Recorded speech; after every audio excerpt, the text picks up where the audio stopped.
Acompanhe esta reflexão da IBNU a respeito da vitória sobre a morte, conforme 1 Coríntios capítulo 15, a esperança cristã. Sintonize IBNU, inscreva-se no nosso canal e não se esqueça de ativar o sininho, divulgue nossas mensagens, nossos estudos, seja você também IBNU.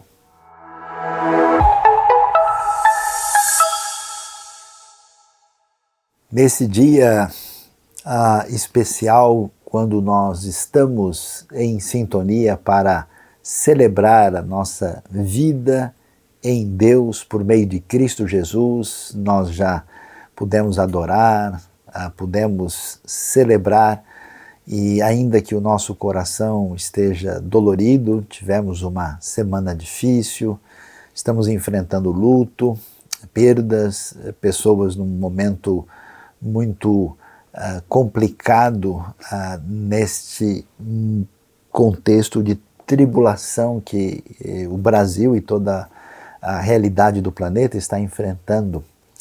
Mas mesmo assim nós temos um coração cheio de esperança e hoje nós vamos falar sobre vitória sobre a morte. 1 Coríntios capítulo 15, a partir do versículo 12.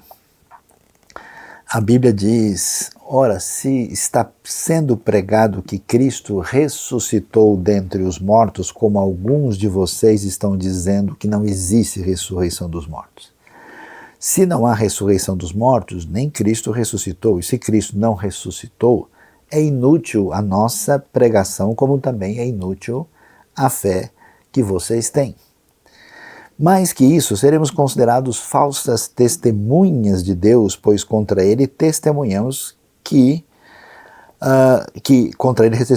ressuscitou a Cristo dentre os mortos. Mas se de fato os mortos não ressuscitam, ele também não ressuscitou a Cristo. Pois se os mortos não ressuscitam, nem mesmo Cristo ressuscitou.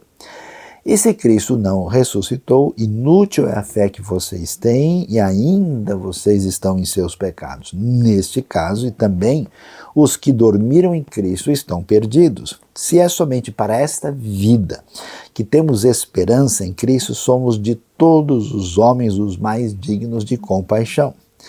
Mas se de fato Cristo ressuscitou dentre os mortos, sendo ele as primícias dentre aqueles que dormiram, visto que a morte veio por meio de um só homem, também a ressurreição dos mortos veio por meio de um só homem. Pois da mesma forma como em Adão todos morrem, em Cristo todos serão vivificados. Mas cada um por sua vez, Cristo primeiro, depois, quando ele vier, os que lhe pertencem. Então virá o fim, quando ele entregar o reino a Deus o Pai, depois de ter destruído todo domínio, autoridade e poder. Pois é necessário que ele reine, até que todos os seus inimigos sejam postos debaixo de seus pés. O último inimigo a ser destruído é a morte, porque ele tudo sujeitou debaixo dos seus pés. Ora, quando se diz que tudo lhe foi sujeito, fica claro que isso não inclui o próprio Deus, que tudo submeteu a Cristo. Quando, porém, tudo lhe estiver sujeito, então o próprio Filho se sujeitará àquele que todas as coisas lhe sujeitou, a fim de que Deus seja tudo em todos. E é interessante ainda ver o final do capítulo 15, que vai dizer o seguinte: quando, porém, versículo 54, o que é corruptível se revestir de incorruptibilidade, e o que é mortal de imortalidade, então se cumprirá a palavra que está escrita: a morte foi destruída pela vitória. Onde está, ó morte, a sua vitória? Onde está, ó morte, o seu aguilhão? Um dos temas mais difíceis de lidarmos em qualquer contexto da nossa reflexão, certamente é a morte. Porque a morte é aquela coisa estranha, É algo que, por mais que a gente explique do ponto de vista natural e se compreenda biologicamente, a grande verdade é que ninguém consegue lidar com a morte de uma maneira absolutamente tranquila. Ou a pessoa fica atingida de uma maneira em que ela desconecta da realidade, ou a pessoa fica absolutamente tomada de tristeza intensa, ou a pessoa fica, inclusive, em alguns casos, revoltada. Alguns entram, de fato, numa situação de desespero, outros numa atitude letárgica completa, porque a Bíblia vai dizer que Deus nos cria com esse elemento de eternidade no coração, com esse desejo de prosseguir adiante. Então, a experiência difícil que nos marca, que até alguns filósofos contemporâneos trabalharam essa questão, né, dessa relação difícil de estranheza diante do mundo, com esse sentimento negativo que é um encaminhamento problemático para essa realidade da morte, que tem um papel de uma certa fascinação e ao mesmo tempo de dor intensa intraduzível. Como nós estamos diante da realidade da palavra de Deus, é muito impressionante ver a sabedoria bíblica, a diretriz de Deus, como é que a gente compreende todo esse cenário à luz da própria Escritura. E isso é importante porque essa situação de enfrentar a morte, que tem sido uma coisa forte e constante na experiência de várias pessoas neste momento difícil em todo o mundo, era uma realidade bastante premente e intensa na vida da igreja primitiva. Por quê? Porque nós estamos num cenário difícil, num cenário de um domínio de um império cruel, que tem a maior parte da população escravizada, uma série de pessoas vivendo em condições subhumanas. Então a vida média das pessoas ela é muito menor, especialmente a quem está submetido a esse tipo de tratamento perverso. E além disso, muitas dessas pessoas são executadas, elas passam por um momento de perseguição e de sofrimento. E aí começa-se a fazer perguntas. Quando você lê o Novo Testamento, né, nós temos 1 Coríntios aqui falando sobre isso, né, no capítulo 15, uma carta escrita em torno do ano 55, e até um pouquinho antes nós temos 1 Tessalonicenses capítulo 4 também tratando desse assunto. Aí na década de 50, no meio do contexto das viagens missionárias de Paulo, particularmente, aí estamos falando do momento da segunda e da terceira viagem, quando esse assunto é discutido. E a questão é a seguinte: o que acontece com quem morre? Onde estão os mortos? Como é que a gente entende essa situação? E aqui em 1 Coríntios 15, Paulo vai falar claramente sobre um tema que foi levantado na discussão com a igreja de Corinto, em que algumas pessoas estavam dizendo o seguinte: olha, a pessoa morreu, mas a gente não pode ter uma esperança maior, porque ninguém pode afirmar que há ressurreição, até porque a gente sabe que em boa parte do contexto da época, com o pensamento grego, não se aceitava a ideia que alguém pudesse voltar para o corpo, porque o corpo não tinha o mesmo nível de dignidade que a alma tinha, então havia uma rejeição disso.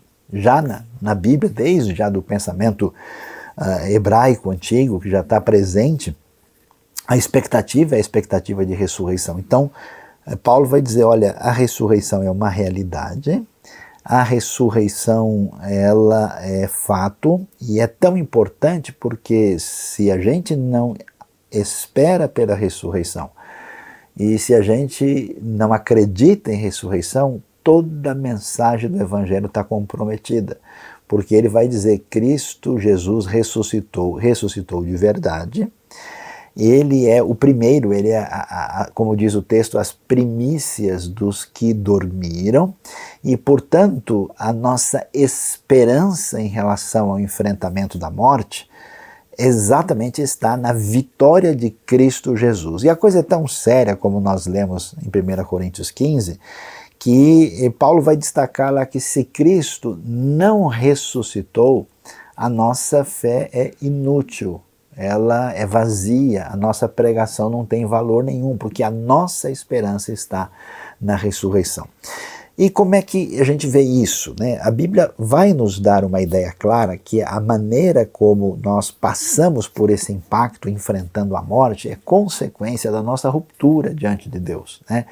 Desde o Éden, está dito lá, no dia em que o homem afrontasse a Deus, né, e desobedecesse a Deus, a realidade da morte estaria presente na experiência humana, né? Nós vemos ali, mot tamut, morrendo morrerás, com certeza estarás debaixo do poder da morte.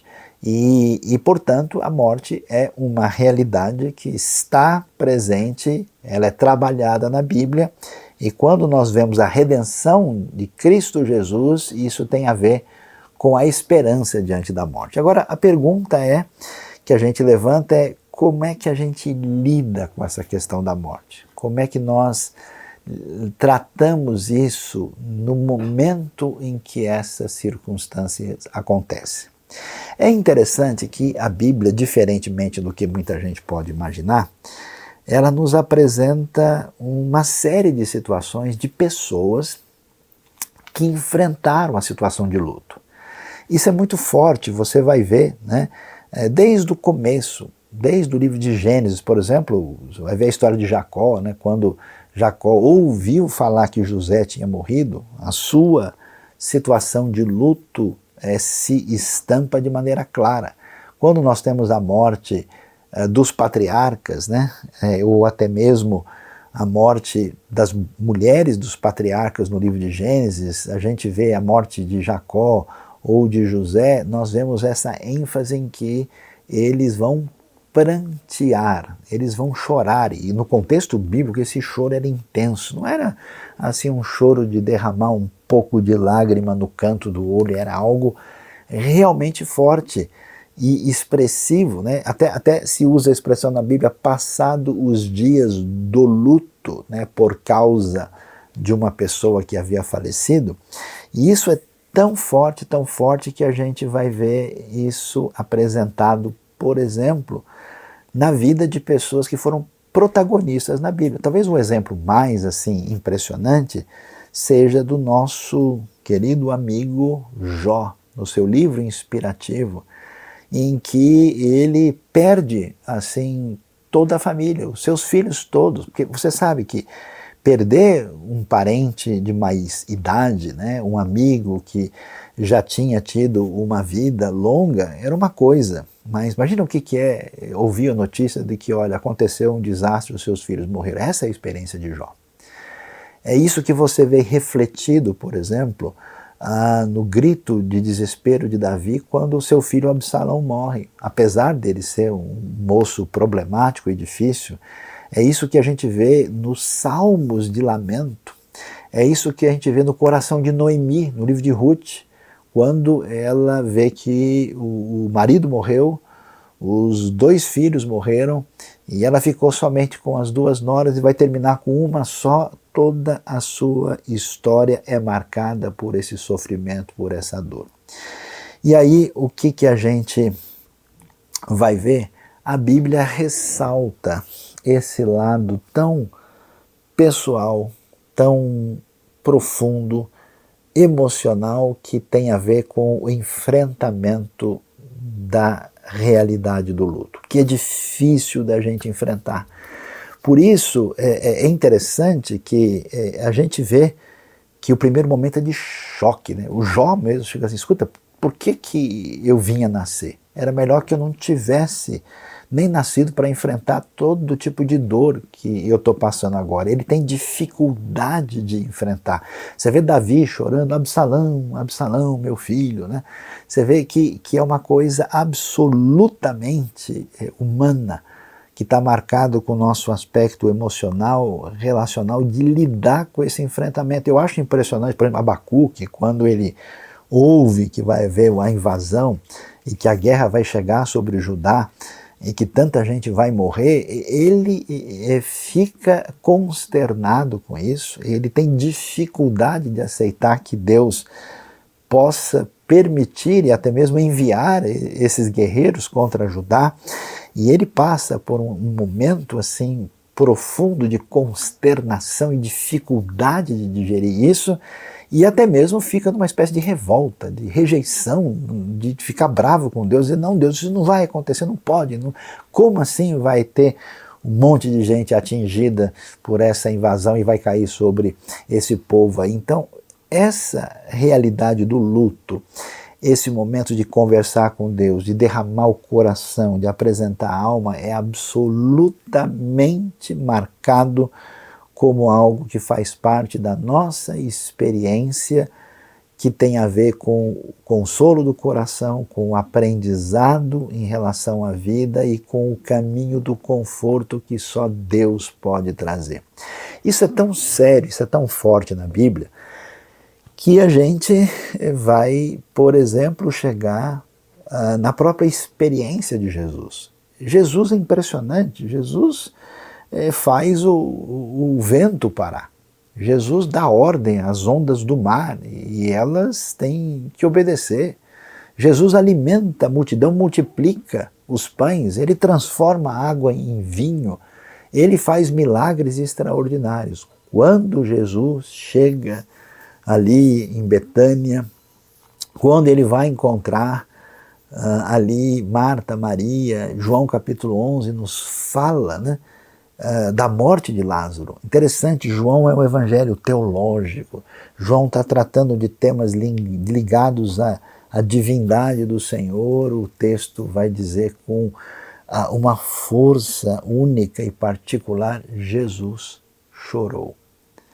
E alguém às vezes gosta de teorizar, não, Jesus chorou porque ele estava vendo o efeito do pecado no mundo. Não, Jesus, o texto diz, todo mundo comenta, vejam como ele o amava.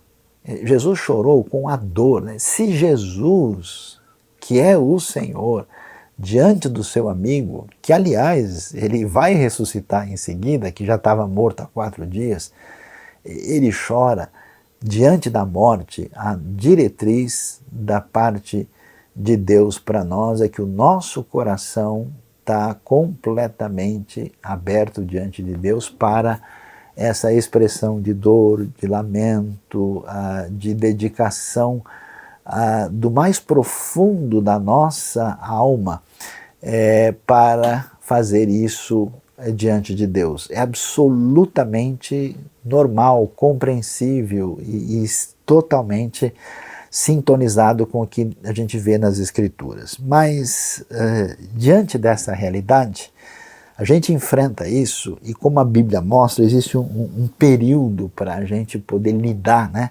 E Deus nos dá a licença de expressar o nosso coração, a nossa consternação, a nossa dor, o nosso luto, como um aprendizado da parte do Senhor. Mas a pergunta é, como fica a nossa esperança e confiança real diante da morte? Porque, de fato, eu tenho visto, tenho participado de muitos sepultamentos e eu fico realmente impressionado.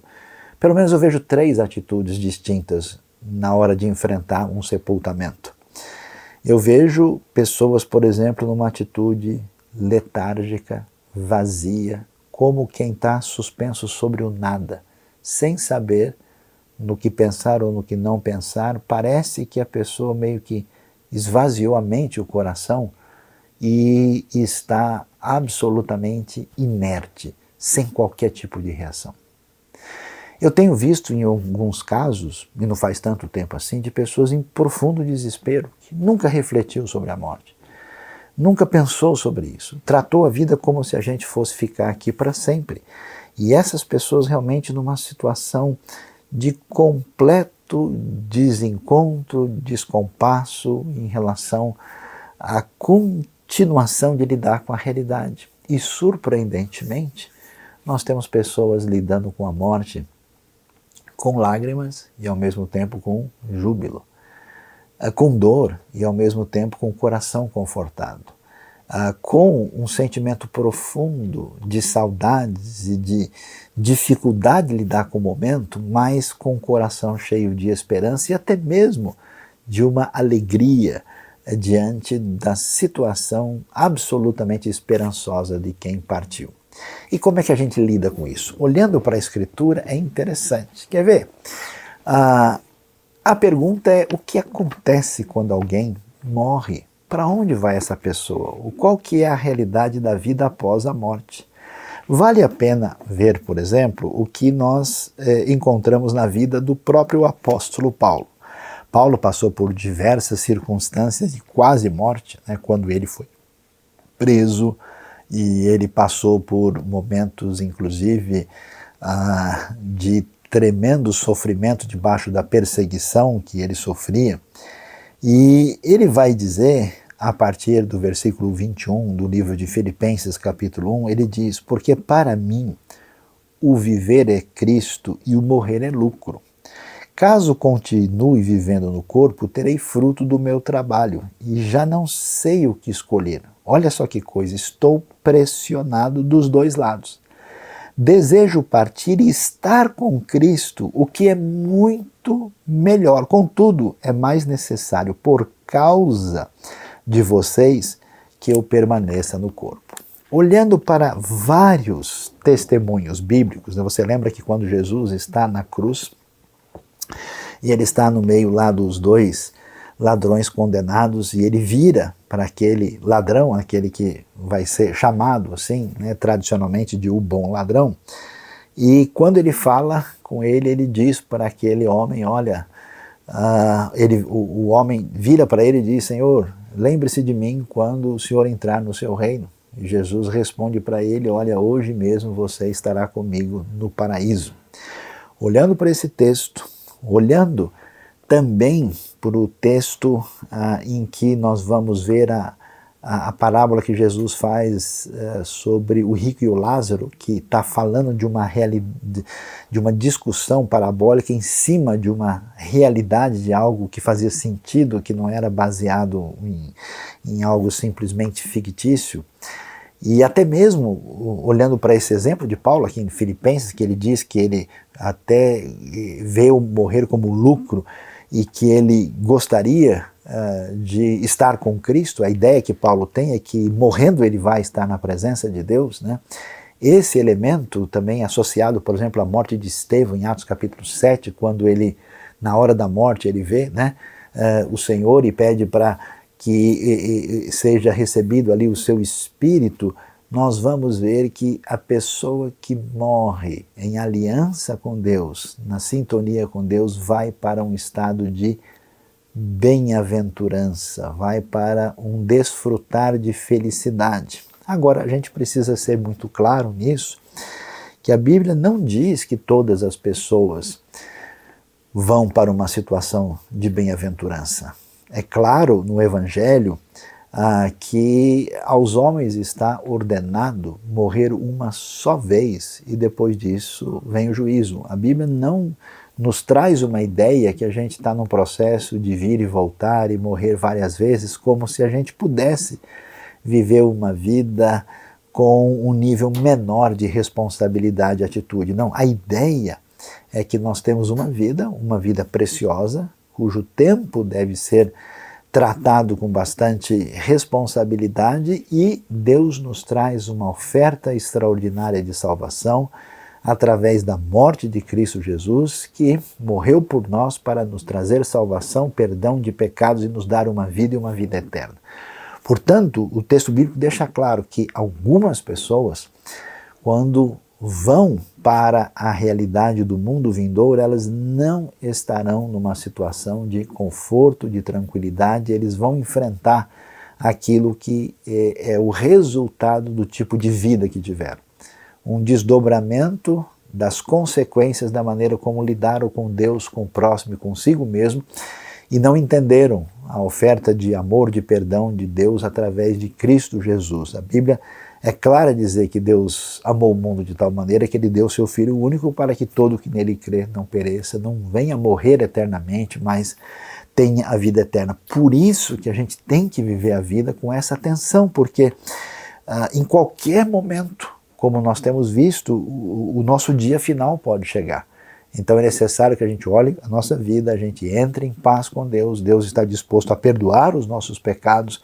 Deus nos ama em Cristo Jesus e nos oferece vida e salvação eterna através do perdão dos pecados que Ele nos concede em Cristo. E essa realidade aparece aqui, né?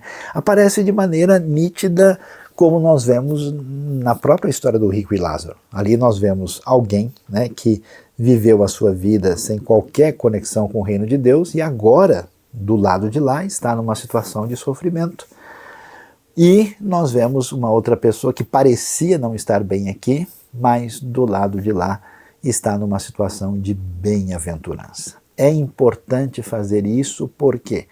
Porque Deus nos dá princípios, nos dá sabedoria para termos uma vida abençoada na nossa existência aqui. Mas a nossa existência, apesar de ser tão importante, tão valiosa, ela é um tempo de vida limitado em função da eternidade. Por isso, a decisão diante da realidade da eternidade é muito significativa, é decisiva, é fundamental, e eu quero convidar você a pensar seriamente sobre a sua relação com Deus, a sua situação de vida, para abrir o coração para o Evangelho, para a Palavra de Deus, porque nós estamos diante da experiência da nossa finitude. Então, entendendo a realidade do luto e entendendo o que acontece depois da morte, né, o corpo vai para a sepultura, a pessoa vai entrar ali na realidade da decomposição do corpo e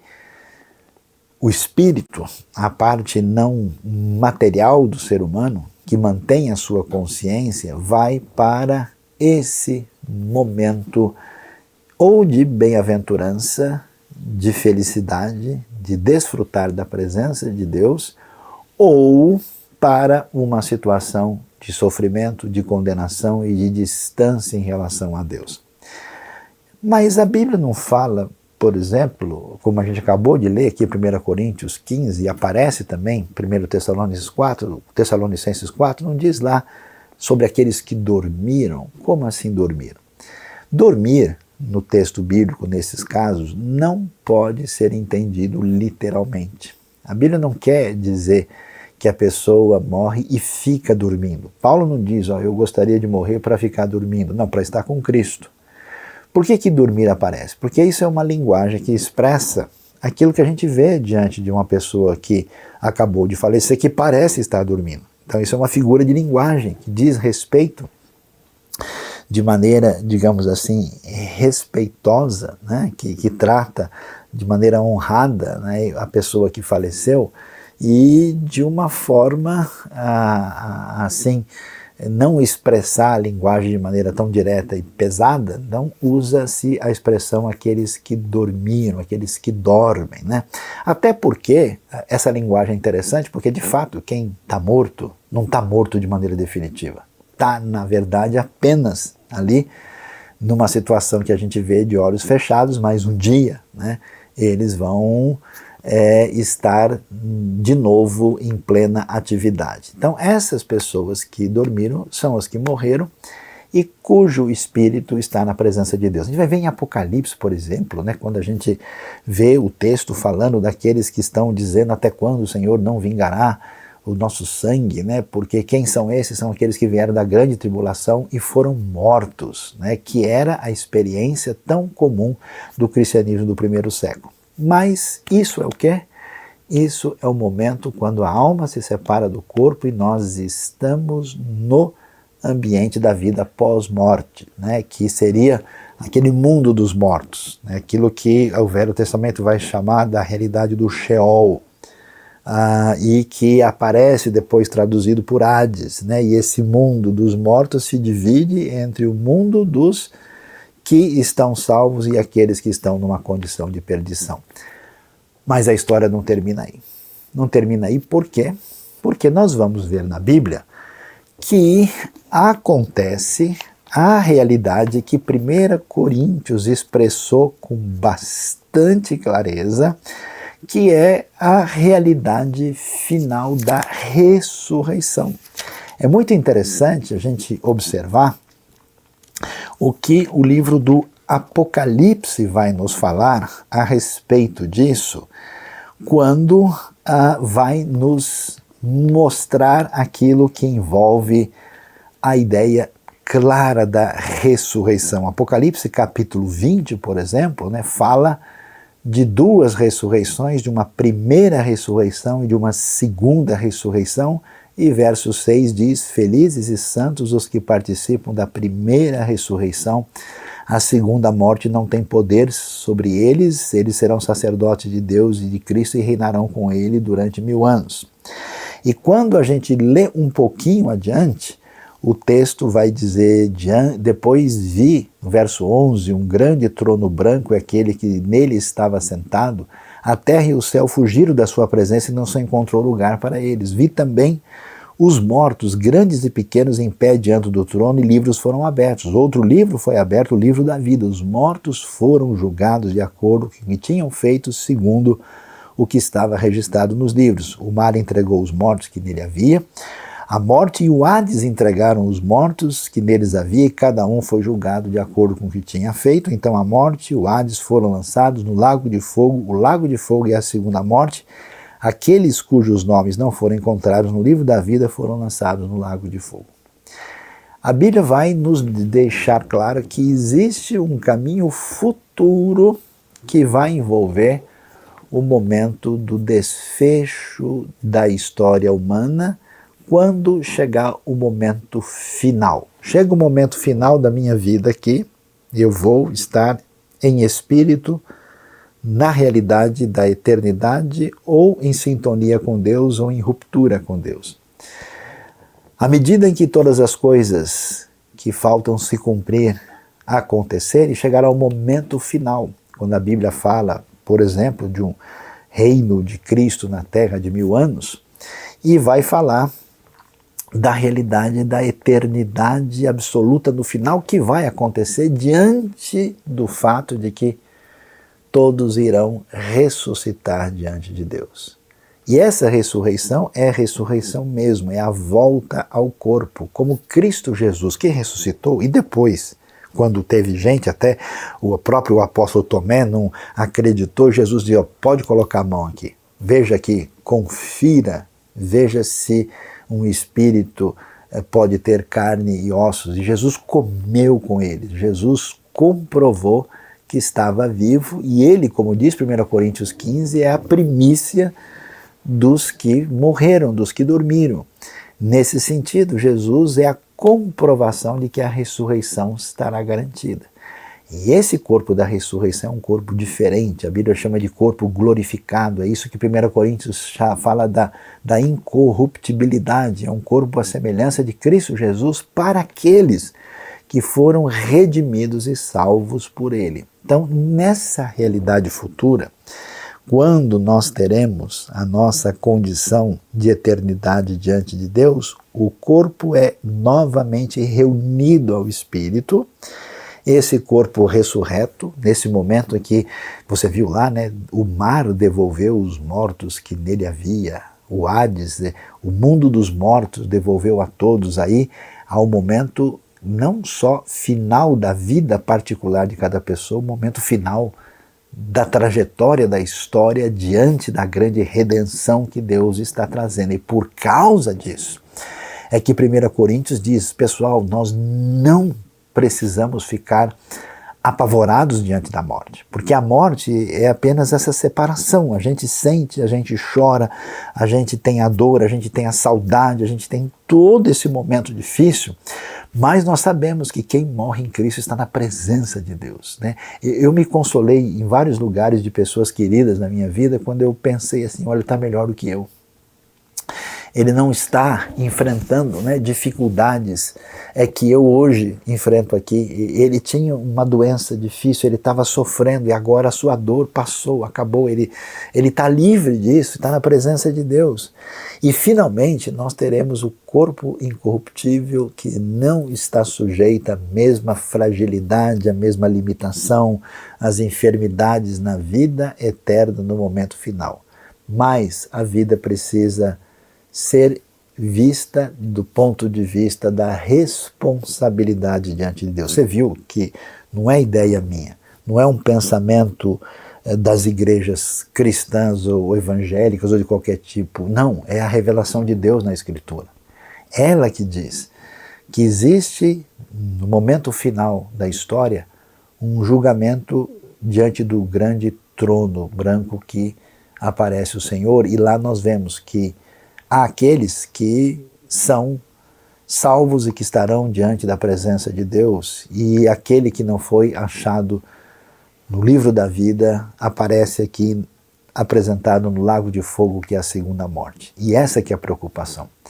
Enfrentar a morte é muito difícil, é dolorido, mas o problema não é simplesmente a morte do corpo, porque a morte do corpo nós temos a esperança e a convicção da ressurreição que é celebrada em 1 Coríntios 15.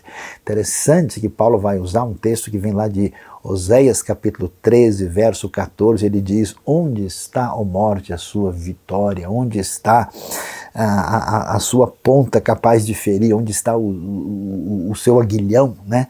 E aí ele vai dizer, né, que a morte foi tragada pela vitória, ela foi conquistada pela vitória, porque a esperança cristã é indestrutível. Mas aqueles que viveram a vida sem qualquer senso de responsabilidade, que não atenderam ao convite amável de perdão de Deus, que não reconheceram a necessidade de realinhar sua vida com o Criador do universo, o Senhor perdoador e salvador, essas pessoas necessariamente terão as consequências da sua própria vida e não estarão numa situação de bem-aventurança na realidade eterna. E diante desse cenário, eu quero terminar dizendo uma das coisas que é mais maravilhosas e confortantes ao nosso coração. Nós vamos ver que essa igreja primitiva, sofrendo, sendo ameaçada, e vendo gente morrer todo dia, e fazendo perguntas sobre isso, é impressionante que esses seguidores de Jesus, do Senhor que ressuscitou dos mortos, eles tinham uma coragem, uma tranquilidade, uma segurança tão grande, que é impressionante, por exemplo, o caso quando alguns cristãos foram colocados em postes para serem queimados, né, na Via Ápia, um pouco depois do momento da história da igreja primitiva, essas pessoas morriam cantando. Morriam num estado de felicidade única, como você vê, por exemplo, na morte de Estevão, né, que quando ele está sendo atacado pelos seus algozes, ele não tem o coração cheio de ódio, ele não deseja, né, a semelhança do seu mestre Jesus, que na hora da morte diz: Pai, não perdoa-lhes porque eles não sabem o que eles estão fazendo. Então é interessante que Deus premia muitos dos seus santos na hora da morte com um momento de amor, de celebração, de perdão.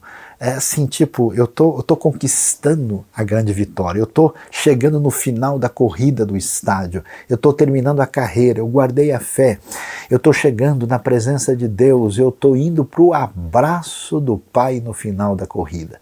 E são tantos testemunhos e exemplos de pessoas, né?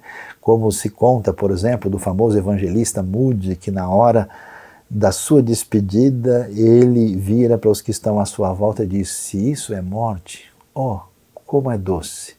E descansou na presença de Deus. Nós temos muitos casos extraordinários de pessoas, né? Eu me lembro até mesmo de uma pessoa relativamente próxima da minha convivência, que no momento da despedida, essa pessoa começa a pular dizendo: olha, o pessoal chegou aí, esse pessoal está cantando, quem que chamou eles para cantar nesse momento? E a pessoa, na verdade, já estava chegando do lado de lá, comemorando, achando, né, e todo mundo procurando quem estava cantando, mas só a pessoa estava ouvindo o coral de recepção na presença de Deus depois de viver a sua vida de maneira especial. Eu sempre fiquei impressionado de pessoas que eu vi viver a minha vida em sintonia com Deus, e quando eu cheguei no momento do sepultamento eu podia ver aquele semblante de descanso, aquele semblante até mesmo de sorriso, aquela coisa que representava que no momento final a pessoa de fato teve uma antecipação dessa realidade para estar na presença de Deus. Por isso é que o Apocalipse, mesmo sendo um livro de dor, que fala da perseguição, que mostra inclusive a perversidade e a dor desses que estão enfrentando a morte, morte injusta e morte em grande quantidade todo dia, é o livro que ao mesmo tempo você tem o lamento e a dor, e até o grito dizendo: Deus, quando o Senhor vai fazer justiça diante de tanta coisa absurda que está sendo feita contra nós? Esse é o mesmo livro que nos enche de esperança e que termina com cânticos de glorificação, de louvor, de adoração e de comemoração por causa da vitória última e definitiva do reino de Deus. E na sintonia com essa adoração apoteótica e grandiosa do Apocalipse, junto com o cântico de 1 Coríntios 15, a gente pode dizer assim: na esperança completa da vida eterna e da ressurreição futura, tragada foi a morte pela vitória, a nossa esperança inabalável é indestrutível, porque Cristo Jesus ressuscitou, venceu a morte, e por meio de Cristo Jesus nós temos vitória sobre a morte também. Deus console o nosso coração. O poder do Espírito de Deus trabalhe a nossa interioridade com força e com o seu poder e com a sua graça. E Deus nos dê condição de continuar a servi-lo, a adorá-lo e continuar anunciando a verdade da vida eterna, da esperança em Deus, que tem vitória sobre a morte. Que Deus nos abençoe. Amém.